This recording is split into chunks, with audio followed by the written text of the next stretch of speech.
आज माननीय supreme court ने जो फैसला दिया है वो पूरे देश के लिए एक ऐतिहासिक फैसला है।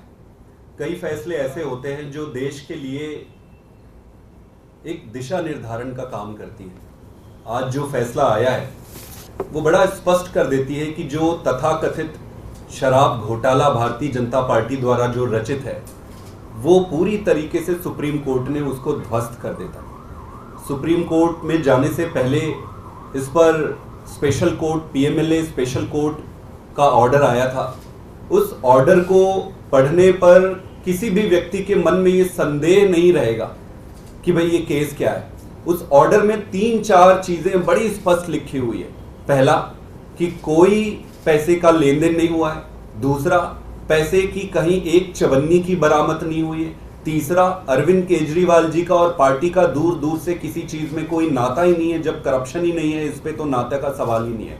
और सबसे इंपॉर्टेंट चीज कि उसमें ईडी के इंटेंट को ये मार्क करने वाली बात है।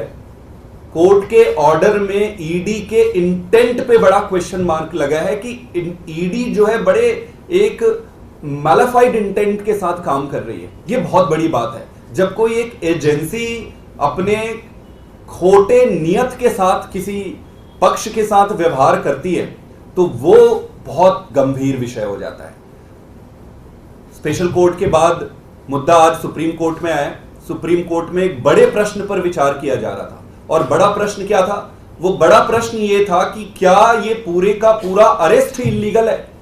तो कोर्ट ने अपने तरीके से अध्ययन करके इसको बड़े बेंच के पास भेजा है। जो भी होगा वो देश के लिए अच्छा ही होगा, दिशा निर्धारण होगा आगे। लेकिन कोर्ट ने इंटरिम बेल ग्रांट किया है अरविंद केजरीवाल जी को। अब आपको ये समझना होगा कि पीएमएलए में जब सारे तथ्य और साक्ष्यों को देखकर सभी सबूत ये जो दिए हैं उसको एग्जॉस्ट करने के बाद ही ऐसे इंटरिम बेल या बेल दिए जाते हैं। तो मेरा ये सबमिशन है भारतीय जनता पार्टी से कि हर कोर्ट में आपको मुंह की खानी पड़ रही है और ये केस सिर्फ आपके द्वारा रचित एक सर्कस है। तो इस सर्कस को बंद करिए। देश का और जनता का और खास करके दिल्ली की जनता का समय व्यर्थ ना करें। नरेंद्र मोदी जी ने, अमित शाह जी ने और भारतीय जनता पार्टी ने इस देश को एक ही चीज दिया है। हर व्यक्ति का हर कार्यकाल की एक देन होती है कि भाई इसने क्या दिया, इसने क्या दिया, इसके कार्यकाल में क्या मिला।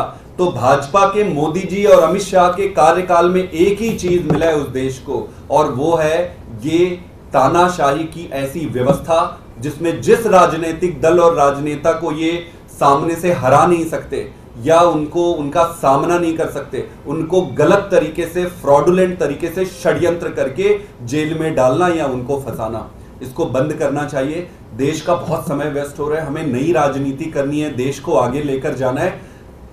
हम सब मिलकर जब अच्छी राजनीति करेंगे तभी देश आगे बढ़ेगा। मेरा ये फिर से रिक्वेस्ट है माननीय प्रधानमंत्री जी से और अमित शाह जी से कि ये गंदी राजनीति से बाहर आइए और अच्छी राजनीति करिए।